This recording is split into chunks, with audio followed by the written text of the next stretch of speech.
4 months after the kidnap of more than 50 church members in Zamfara state. The victims have been freed, but sadly one of them died in the forest few hours after they were released by bandits. TVC News' Theophilus Darifai spoke with the leadership of the United Church of Christ in Nigeria. We have details on this report. Over 50 members of Hekan Church in Kauru local government area of Kaduna State were kidnapped by armed bandits within the church premises in December 2023 while attending a wedding reception. Barely 4 months later, the kidnapped victims regained their freedom.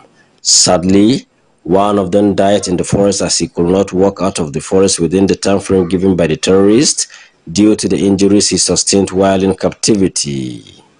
The president of the church, Amos Kiri, and his counterpart, the Archbishop of Lutheran Church of Christ in Nigeria, LCCN, described the activities of armed bandits, especially in the north, as tragic to the country.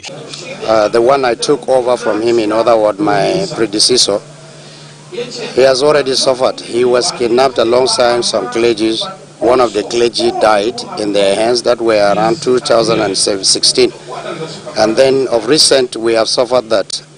And they have taken about over 50 of our members, even though some of them escaped.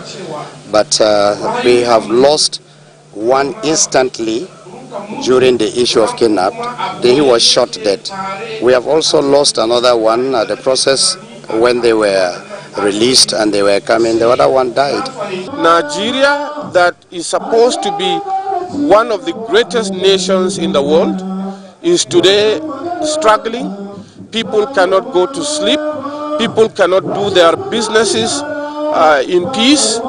Farmers have to desert their farms, which perpetuates and increases hunger. They, however, commend the Bola Tinubu's government for doing its best in all sectors, but wants him to provide security agencies with equipment to win the war against enemies of peace. Bola Ahmed Tinubu, as the president of this country today, is doing his best, but a lot needs to be done.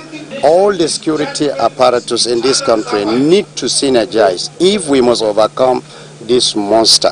As religious leaders, both Christians and any other religious person, we have a responsibility to change the narrative, the story about this nation.